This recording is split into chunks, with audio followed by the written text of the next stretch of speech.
Monsieur le Premier ministre, pour le groupe Union des démocrates et indépendants, la parole est à Monsieur Meir Habib. Merci Monsieur le Président. Monsieur le Premier ministre, ces derniers mois, la campagne de boycott d'Israël, dite BDS, a pris des proportions alarmantes. Une seule obsession, stigmatiser, exclure. Entreprises, artistes, sportifs, universitaires.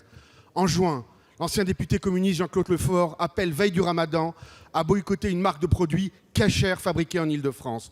Dans le Val d'Oise, les pharmaciens sont sommés d'arrêter de vendre les médicaments Teva.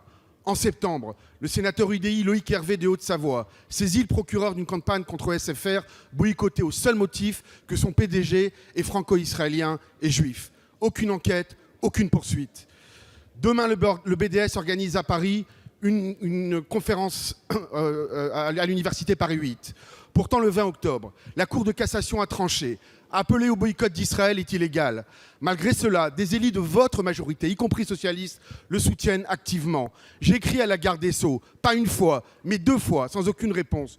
Monsieur le Premier ministre, quand il s'agit de discrimination, de racisme, d'antisémitisme, aucun acte n'est anodin. Tous fragilisent la République, surtout s'ils restent impunis.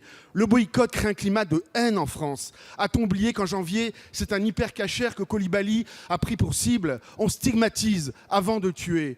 La toute récente décision européenne, sous l'impulsion du Quai d'Orsay, d'étiqueter les produits israéliens de Judée-Samarie ou du Golan, qui pénalisent d'abord les travailleurs palestiniens, procède, hélas, de la même logique de stigmatisation. L'Europe n'a-t-elle rien de mieux à faire quand la gangrène islamique est en train de se propager, qu'on a massacré à Toulouse, à Bruxelles et en plein Paris?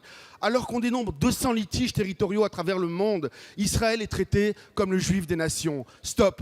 Israël est l'unique démocratie de cette région, en première ligne contre le djihadisme, qui partage nos valeurs, garantit l'égalité homme-femme, homosexuel, protège ses chrétiens. Monsieur le Premier ministre, allez-vous apporter une réponse claire et donner des instructions pour faire appliquer la loi? Merci Monsieur Habib.